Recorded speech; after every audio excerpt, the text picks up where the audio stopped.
quien va al Señor todas las mañanas, quien ora y quien aprende y le busca, hace vallado. Vallado. Vallado significa muralla de protección, cerca. Hace vallado. Bueno, entiendo que aquí no somos constructores, no somos albañiles, pero quiero que vayan buscando en Ezequiel, capítulo 22, versículo 30, porque allí está nuestro versículo lema de esta semana de énfasis. Yo me tomé la molestia, mi esposa estaba toda la mañana queriendo saber qué hay en la bolsita, de traer a ustedes esto. Los más viejos pensarán que es un trompo, quizás otros sabrán qué es, y hasta los niños, podría uno decir, van a creer que es un trompo, pero los niños de hoy no saben qué es un trompo. Sí, si no es una APP, un trompo, ¿eso para qué es? Esto que está aquí se llama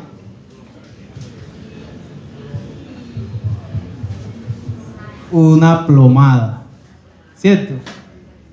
Y es una herramienta por excelencia de un albañil, de un constructor, de un ingeniero.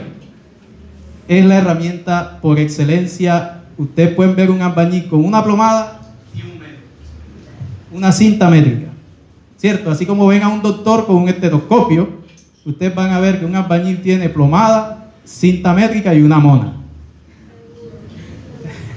Esas son sus herramientas. ¿Por qué les traigo esto aquí?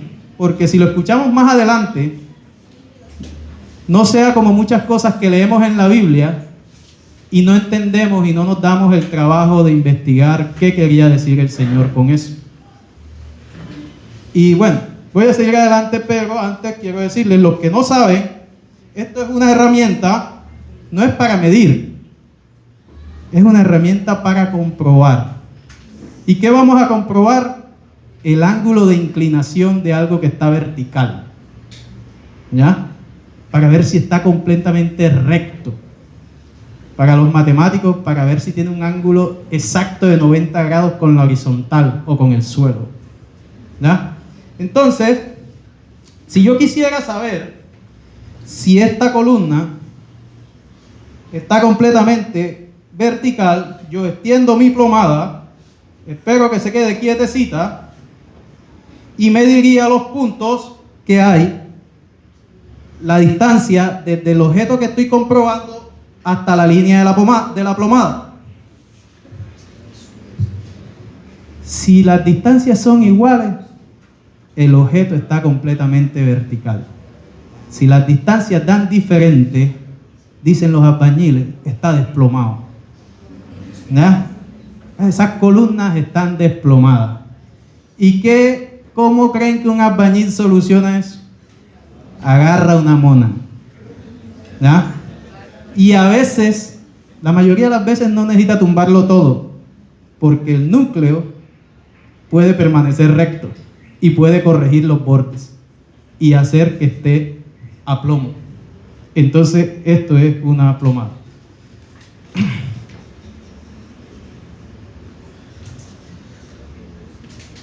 El libro de Ezequiel, capítulo 22, versículo 30, dice así: y busqué entre ellos hombre que hiciese vallado y que se pusiese en la brecha delante de mí, a favor de la tierra, para que yo no la destruyese, y no lo hallé. Ese es nuestro versículo lema como Sociedad de Caballeros. Y vamos a estudiarlo en esta mañana, apoyándonos en otras historias que nos dice la Biblia de por qué el Señor llega a hablar así a través de Ezequiel. Y vamos a empezar allí. Y busqué. El Señor busca. ¿Y qué busca? No estaba buscando objetos. Ahí dice que estaba buscando un hombre, ¿verdad? ¿Y cómo sería ese hombre que estaba buscando el Señor? Pues en la Biblia hay muchos ejemplos, pero yo solo voy a usar 3 por cuestión del tiempo.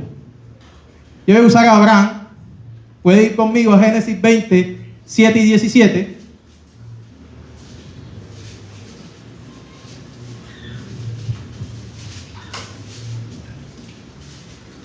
¿Ya lo tienen?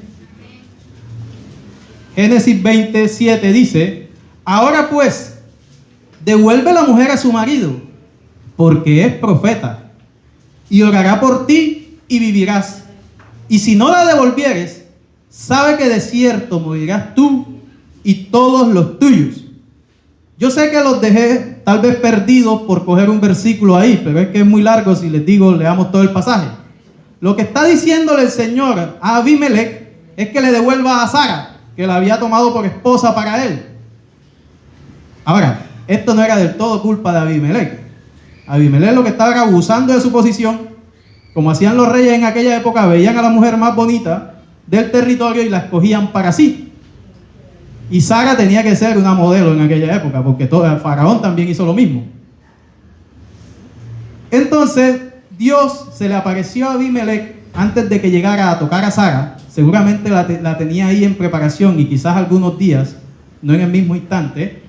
Y le dijo: esta mujer tiene marido, y lo que tú vas a hacer te va a traer maldición.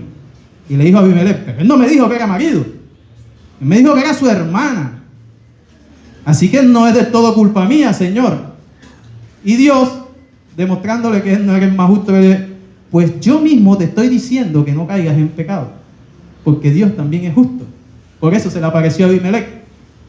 Así que devuélvela al hombre. Pero aquí viene algo importante que nos vamos a centrar nosotros en esta mañana. Dice: devuélvela, mujer, a su marido, porque es que es profeta. Y usted ha escuchado una profecía de Abraham. Usted escuchó en alguna vez a Abraham leyéndole el futuro a alguien. Usted escuchó alguna vez a Abraham juzgando y señalando a alguien. Entonces analicemos por qué el mismo Dios dice que Abraham era profeta y sin tener título de profeta. Porque Abraham era un hombre. ¿Qué tenía Abraham? A ver. Era un hombre que hablaba con Dios, ¿cierto? Era un hombre que escuchaba a Dios. Era un hombre que hacía lo que Dios le mandaba. Pero también era un hombre que intercedía por sus semejantes. Eso el Señor considera que es trabajo de profeta. Aquel que después de escucharlo también es capaz de interceder por los otros ante él. Por eso Dios dice que Abraham era profeta y fue el primero en ser llamado así en la Biblia. Dice que este hombre orará por ti y vivirás. ¿Sabes qué va a pasar?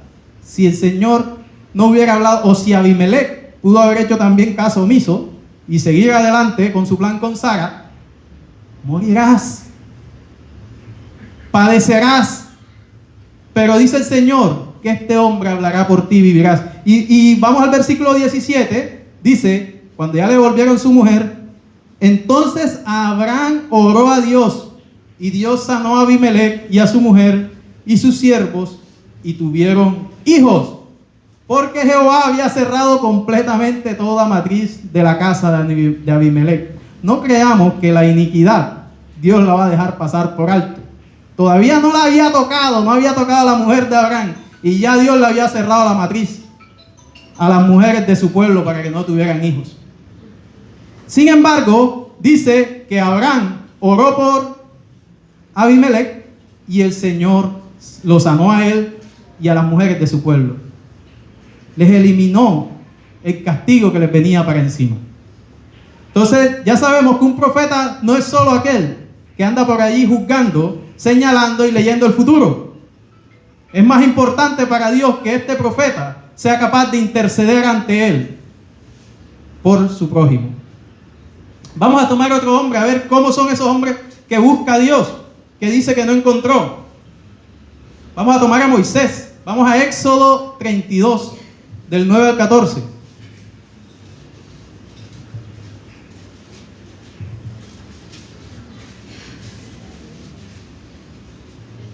Y ya podemos ir pensando, he escogido estos personajes porque nosotros sabemos de estos personajes desde que somos niños.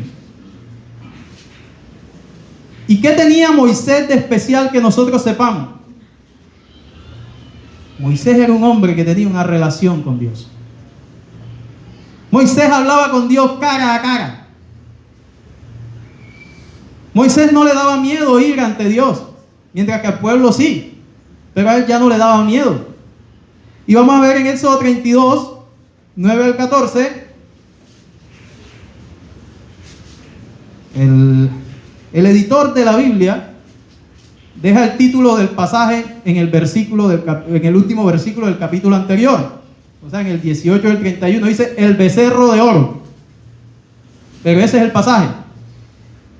Y antes de leer del 9 al 14, quiero que lean el 18 del 31. Dice: y dio a Moisés, cuando acabó de hablar con él en el monte Sinaí, 2 tablas del testimonio. Tablas de piedra escritas con el dedo de Dios. Eso era lo que estábamos hablando, que estaba en el arca. Otras que después Dios le dio a Moisés, porque Moisés hace un tema con estas más adelante, lo vamos a ver. Pero dice, cuando acabó de hablar con él. ¿Quiénes estaban hablando? Dios y Moisés.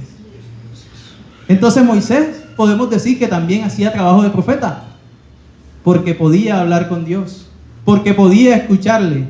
Y además, mire esto, del 9 al 14 le dice Dios a Moisés: dijo más Jehová a Moisés: yo he visto a este pueblo, que por cierto es pueblo de dura cerviz. Ahora pues, déjame que se encienda mi ira en ellos y los consuma, y de ti yo haré una nación grande.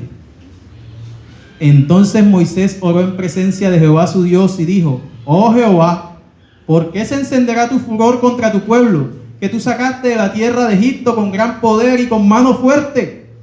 ¿Por qué han de hablar los egipcios diciendo: para mal los sacó, para matarlos en los montes y para raerlos de sobre la faz de la tierra? Vuélvete del ardor de tu ira y arrepiéntete de este mal contra tu pueblo. Acuérdate de Abraham, de Isaac y de Israel, tus siervos, a los cuales has jurado por ti mismo, y les has dicho: yo multiplicaré vuestra descendencia como las estrellas del cielo, y daré a vuestra descendencia toda esta tierra de que he hablado, y la tomarán por heredad para siempre. Entonces Jehová se arrepintió del mal que dijo que había de hacer a su pueblo. Lo que habían hecho no era poco. Acababan de alabar un becerro hecho con sus cosas de valor.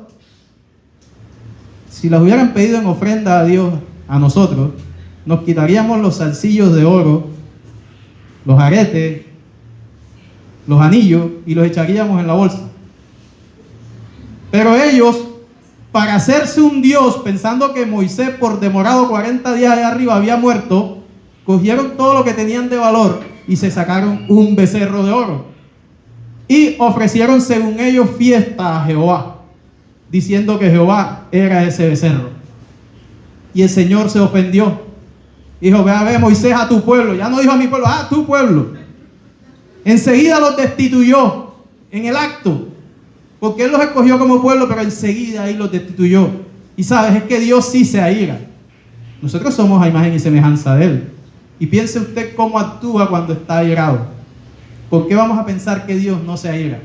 Dios se aira y hace cosas en medio de su ira, y puede hacerlas, y tiene la potestad y la soberanía de hacerlas, porque uno con lo suyo hace lo que quiere, hasta si quiere decir: ya no es mío. Y en este momento le estaba diciendo a Moisés: déjame que encienda mi ira en ellos y los consuma, y de ti yo haré una nación grande. Si nosotros fuéramos Moisés, un Moisés acá moderno, ¿qué hubiéramos sentido, que hubiéramos hecho en ese momento? Piénselo de verdad, con sinceridad. La verdad es que se lo merecen. Préndelos a tu hijo. Quémalo. Si es que ya yo les dije, quémalo. Y saca los toditos igualitos a mí. Sí, porque de ti haré una nación grande. O sea, Dios ahí estaba exaltando a Moisés, y Moisés estaba a punto de pasar o no pasar la prueba. Y a veces nos pasa a nosotros que no pasamos la prueba de Dios. Porque creemos que todo lo que hace Dios es para solamente nuestra conveniencia y no pensamos en nuestro prójimo. Moisés en ese momento hizo lo que Dios esperaba que hiciera. Intercedió. Porque si Dios no esperaba que Moisés intercediera, ¿por qué habría de contarle lo que iba a hacer? Enseguida nada más tenía que canalizar el fuego de Dios hacia allá abajo, y cuando llegara Moisés ya no había nada. De pronto habían un poco de Moisés bebés. Una nación grande que nace de Moisés. Pero no, Moisés intercedió como hace un verdadero siervo de Dios. Porque si decimos que somos hijos de Dios y Dios es misericordioso y clemente, nosotros tenemos que reflejar su amor para con nuestro prójimo. Y esa es la forma como Él prueba que de verdad le amamos. Porque Él prueba que le amamos a Él en las acciones que hacemos con aquellos que están a nuestro alrededor. Esa es la verdadera prueba de un cristiano, de su amor hacia Dios. Y en este momento Moisés pasó la prueba. Y dice en el 14 que Jehová se arrepintió del mal que dijo que había de hacer a su pueblo. Yo sé que hay gente que usa que Jehová no es hombre para que se arrepienta. No se arrepiente de sus promesas, pero sí está dispuesto a arrepentirse del castigo que ha determinado. Solo está esperando alguito así, te le dan alguito y se arrepiente. Vamos a ver a Amós como tercer personaje. Amós 7.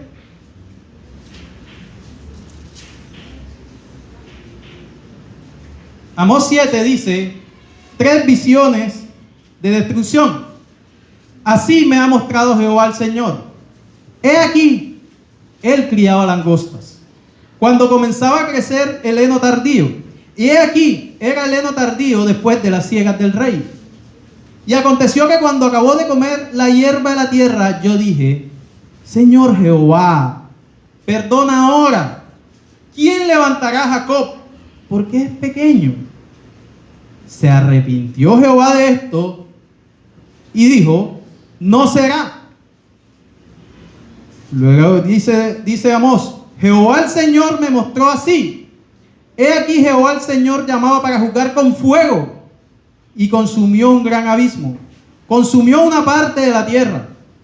Y dije: Señor Jehová, cesa ahora. ¿Quién levantará a Jacob? Porque es pequeño. Se arrepintió Jehová de esto, no será esto tampoco, dijo Jehová el Señor. Me enseñó así: he aquí, el Señor estaba sobre un muro hecho a plomo, y en su mano una plomada de albañil.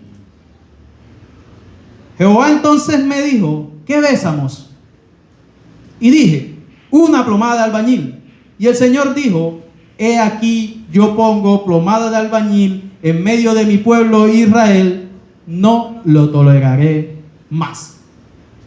Vamos a dejar hasta ahí, porque aquí ya podemos ver la esencia que queremos ver de este pasaje y lo que estamos hablando de los hombres que el Señor busca. Aquí el Señor le está mostrando a Amós que él criaba langostas. Al principio puede ser un pasaje un poco confuso, pero eran las langostas de Dios, y las tenía allí preparadas para que ya después de que el rey recogiera su cosecha, y la cosecha tardía, la que nace después, es la que recogía el pueblo, los campesinos, para alimentarse ellos. El Señor tenía preparado langostas para que fueran y se comieran todo eso y no dejaran que creciera nada, para que se mueran de hambre. ¿Y qué dijo Amós? Sí, Señor, acábalos, se lo merecen. No. Señor Jehová, como dijo, perdona ahora. ¿Quién levantará a Jacob? Porque es pequeño. Dice que se arrepintió Jehová de esto. ¿Por qué? Porque Amós intercedió por el pueblo. Y se arrepintió Jehová. No le digo que está esperando un punto para arrepentirse. Jehová el Señor me mostró, nuevamente me mostró, dice: he aquí, El Señor llamaba para juzgar con fuego y consumió un gran abismo y parte de la tierra. Bueno, no es con langostas de hambre, vamos a quemarlos otra vez. ¿Y qué dijo Amós? Señor Jehová, cesa ahora. Primero dijo perdona. Ahora le dice cesa de eso que me estás mostrando que vas a hacer, Señor. Si el Señor no se quisiera arrepentir, no se lo mostrara a nadie, procediera de una. Pero las señales son para que los que ven, vean, y para los que tienen oído, oigan. Y Amós hizo lo que tenía que hacer como profeta de Dios. Porque ser profeta no es tener un título para que te alaben como profeta. Ser profeta es porque tienes una relación con el Señor y puedes utilizar esa relación para interceder por los demás, no solo para nuestra conveniencia. Y dice que se arrepintió Jehová de esto y dijo, no será esto tampoco, dijo Jehová el Señor. Y ahora aquí cambia la cosa, porque dice, me enseñó así. Ya no dice me mostró, dice me enseñó así. He aquí el Señor estaba sobre un muro hecho a plomo y en su mano una plomada de albañil. Jehová, por la intercesión de Amós, cambió la destrucción por la corrección. Y no es que la corrección no vaya a doler. Pégase unos monazos. Si usted se pone una plomada, si el Señor nos colocara plomada ahora mismo, ¿cómo nos encontraría? Quizás nos mereciéramos la langosta y veríamos cómo todo lo que tenemos se consume. Quizás nos mereceríamos que nuestro propio cuerpo fuera consumido en fuego, así como lo planteó el Señor al principio. Pero el Señor, por la intercesión de Amós, cambió el castigo por corrección. Cambió las langostas y el fuego por plomada. Y sería bueno que el Señor nos diera siempre la oportunidad de mejor ponernos plomada que echarnos al fuego. ¿Y cuántas veces el Señor nos pone plomada en la vida?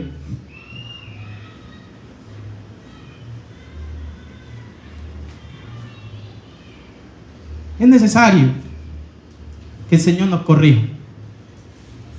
Es necesario que en el caminar que tenemos con Él, Él siempre nos esté midiendo y nos esté enderezando. Porque el peligro de una vida cristiana larga es que todo lo que oímos y vemos se nos vuelva paisaje y ya no le prestemos atención. Por eso es necesario que el Señor ponga plomada. Y es mejor plomada antes que fuego. Aunque te digo que lo que viene después de la plomada, eso no son palmaditas. Con palmaditas no se corrige un muro torcido. Se corrige con mona. Se corrige con fuerza de palanca. Esa es la plomada del Señor sobre las vidas. Que ya aceptó Amós, que entonces, bueno, sí, con plomada sí. Y Amós ahí ya no dijo más nada. Y seguimos en Ezequiel. Busqué entre ellos hombres. Solo puse estos 3 casos, pero hay más casos en la Biblia de hombres así. ¿Que hiciesen qué? Que hiciese vallado. Que fuera albañil. Pues es la metáfora del Señor para decir que es un hombre que hiciese eso de lo que estábamos hablando al principio. Es un hombre que tuviera una relación con Él. Es un hombre que construyera los muros para que cuando venga la dificultad para él, para su casa, para su iglesia, esté protegida. Imagínese usted un ladrón de noche llegando a una casa sin vallado, sin muro de protección. ¿Saldría usted corriendo a hacer un muro de protección cuando ya el ladrón viene para encima? Hay que hacerlo antes. El vallado se construye día a día para que cuando sea necesario, allí no entre lo de afuera. El vallado no se puede construir al instante. Y dice que el Señor busca hombres que hagan vallado. ¿Y cómo está el vallado que tú y yo hacemos todos los días? Ese que estamos poniendo para que nuestra familia no sea atacada, para que mis hijos no sean presa del enemigo. ¿Cómo está ese vallado que yo construyo? Piénsalo. Porque el Señor dice que busca hombres que hagan vallado. No que de la noche a la mañana salen diciendo que son de Dios, pero que en el día a día no hacen nada. No fortalecen su vida espiritual. Y dice, y que se pusiese en la brecha. Este es el título de nuestra semana de énfasis, en la brecha. Y que se pusiese en la brecha delante de mí. Quizás el vallado está roto. La muralla está rota. Y no puedes construir corriendo cuando ya el ladrón viene corriendo para adentro. Cuando ya el homicida viene corriendo para adentro. No puedes construir corriendo. Te toca ponerte en la brecha. Te toca ponerte ahí en la abertura que hay por donde va a entrar la oscuridad y por donde se escapa la luz. Esa es la brecha. ¿Y cómo hemos de ponernos en la brecha? ¿Puedo ponerme yo en la brecha? ¿Puedes ponerte tú en la brecha? El Señor lo sugiere. Se supone que sí. Pero ¿de qué manera habría yo de ponerme en la brecha si la brecha estuviera en mí? Ponerse en la brecha es trabajar para el reino de los cielos. Es trabajar por el prójimo, para que el reino se expanda. Pero no se pone en la brecha. Como dijo mi hermano Hugo el otro día, quien está chuletón. Quien sabe que está caminando torcido. No se pone en la brecha. Y sabes, eso es trampa del enemigo. Porque si nosotros no trabajamos, tenga por seguro, hermano, que el enemigo sí trabaja todos los días. Y él sí hace su trabajo. Él y su combo hacen su trabajo bien hechecito. Y después de que lo hacen, ellos interceden ante Dios para que usted y yo seamos consumidos. Ellos interceden ante Dios para que nosotros seamos entregados a Él. ¿Se acuerdan de la historia de Job, verdad? Satanás se presenta y Dios se siente orgulloso de Job. Sin embargo, Satanás le dice, déjame que le haga y le quite todo eso que tú le has dado para ver si no se te va a voltear. ¿Qué hacía Satanás allí? Fue a hacer su trabajo. Él fue a juzgar, porque él es homicida. Él está buscando nuestra muerte. Mientras que se espera que nosotros hagamos lo contrario, seamos intercesores y vayamos ante Dios a hacer lo contrario de lo que hace Satanás. No solo a buscar que yo viva porque ya el Señor me salvó, sino también a interceder por los demás. Eso es lo que dice el Señor. Yo busco a alguien que sepa hacer vallado, que esté firme y que venga y se pare en la brecha en esto que está pasando para ver si me arrepiento. Recuerde que Abraham intercedió por Sodoma. Y Sodoma era bueno. Dice el Señor que bajó a la tierra porque ya no aguantaba las quejas de lo que se hacía en Sodoma. Sin embargo, dice, Abraham es mi amigo y no le voy a comentar lo que voy a hacer. Y se quedó con él a comentarle mientras los otros dos ángeles procedían a Sodoma. Y Abraham dijo, esta ciudad es mala, pero ahí vive gente buena, entre ellos mi sobrino y su familia. Y dijo, Señor, si hubieran 50 buenos ahí, ¿tú quemarías a los malos con los buenos? Y el Señor le dijo, no, por amor de esos 50 no la dañaría. Y Abraham de pronto contaba y dice, Lot, cuñado, cuñada, la hija mayor, la hija menor, el vecino, de pronto ya lo convirtió. Abraham estaba haciendo una cuenta así más o menos y dijo, Señor, ¿y si hubieran 40? 45 dijo primero, no, 45 no. ¿Y si faltaran otros 5? Bueno, por esos 40 tampoco. Señor, ¿y 30? Y cada vez que lo hacía con pena ante el Señor. Pero seguía intercediendo hasta que llegó a 10, porque de pronto dijo, bueno, en esos 10 debe caber su familia y sus amigos que son buenos. Y el Señor dijo, por esos 10 no la destruiría. Sin embargo, no hubieron 10. Y la destrucción prosiguió. Aunque el Señor fue y sacó a Lot de allí, porque Abraham sabía realmente qué era lo que estaba pidiéndole Abraham. Entonces, un siervo de Dios pone su relación con Dios al servicio de su prójimo. Y eso es ponerse en la brecha.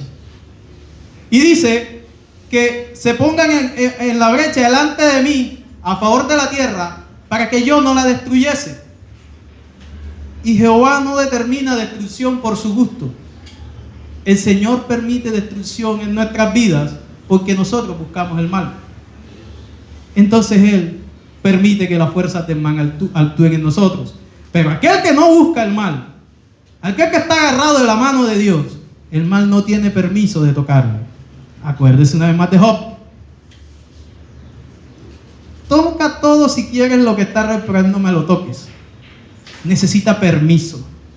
Y después el diablo dice, pero si no me vas a tocarlo a él, no voy a poder hacer que reniegue. Bueno, tócalo, pero no me le quites la vida. Ahí hay algo, y es que Dios permite o no permite, pero somos nosotros los que buscamos el mal. Aunque el caso de Job es excepcional porque él no estaba buscando el mal, era para enseñarnos a nosotros todas estas cosas. Y aquí viene lo triste y la parte final de este versículo de Ezequiel. ¿Saben qué es lo triste, verdad? Dice, y no lo hallé. Y no lo hallé.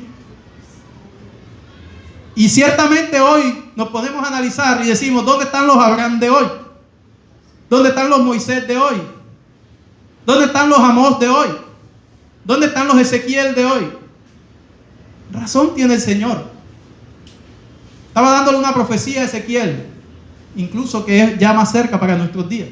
Dice que no lo hallé. ¿Dónde están los hombres como Mardoqueo? Como Esther, que dijo, si perezco, que perezca, pero yo voy a llegar ante el rey por mi pueblo. ¿Dónde están esos hombres? ¿Por qué? Porque estamos centrados en nuestras propias pasiones. Dice Santiago que no recibimos porque no pedimos, pero pedimos y no recibimos porque pedimos mal, porque pedimos para nuestros propios deleites, para nuestras propias pasiones. Y el Señor sabe de nosotros. El Señor conoce nuestros corazones.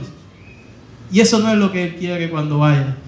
Si nosotros nos encargamos de poner nuestra vida y nuestro servicio en favor de los demás, Dios se encargará de nuestras propias necesidades. Ese es el secreto del pedir bien. Eso es lo que el Señor nos quiere enseñar con este pasaje. Pero a veces, en la vida práctica, vemos que hay gente con necesidad y de pronto no tenemos dinero suficiente para ayudar, o no tenemos lo que esa persona necesita. A veces todo no es dinero, pero tenemos algo poderoso de lo que hablaba al principio. Tenemos la oración en comunión con el Señor, la cual es poderosa, y no la hacemos. Podemos habernos enterado hace un día, 2 días, 3 días que alguien necesitaba oración y decimos, ay, sí, le está pasando eso, hay que orar por él.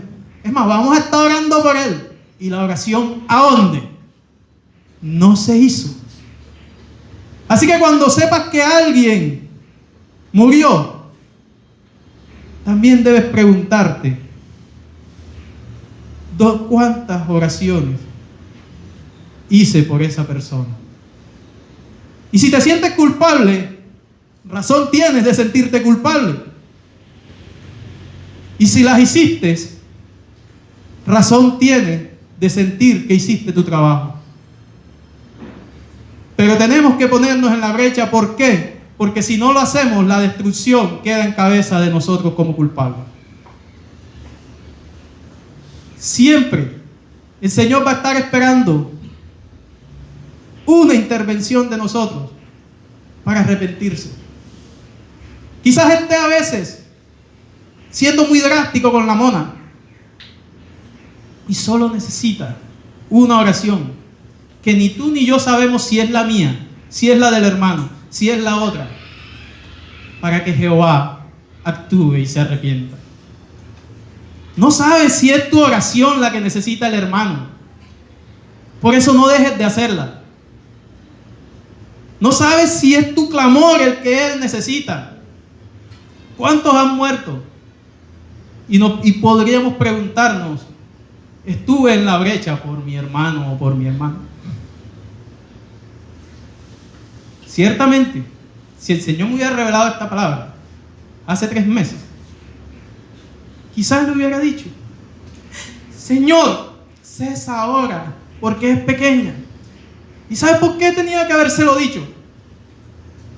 Porque los hombres de Dios de aquella época usaban las palabras de Dios para hablar con Él mismo, y Él no puede negarse a sí mismo.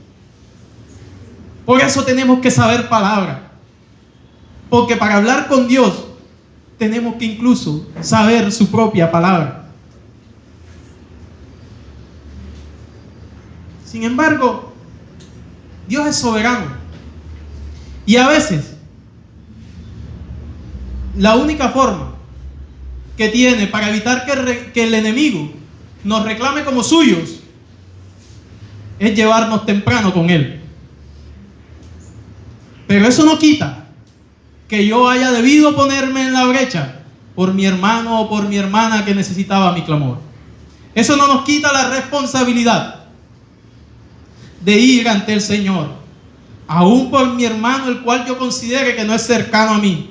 Así que cuando vuelvas a ver en un grupo que alguien va a ser intervenido, que alguien necesita la ayuda, que necesita nuestra oración, no lo dejes pasar como una publicación más, porque no sabes si es tu oración precisamente lo que Dios está esperando para arrepentirse.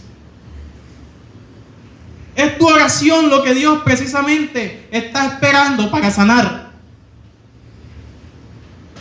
Ponte en la brecha como Jesús se puso en la brecha por nosotros hace más de 2000 años. Y hoy nos permite estar aquí, nos permite ir ante Dios y nos permite decir que le conocemos, que somos sus profetas, que somos sus sacerdotes, no de título, sino de acción. Y a toda la iglesia, que esta palabra realmente que me ha sido dada también les haya llegado a su corazón y la guarden, y en adelante realmente reflejemos el amor del Señor.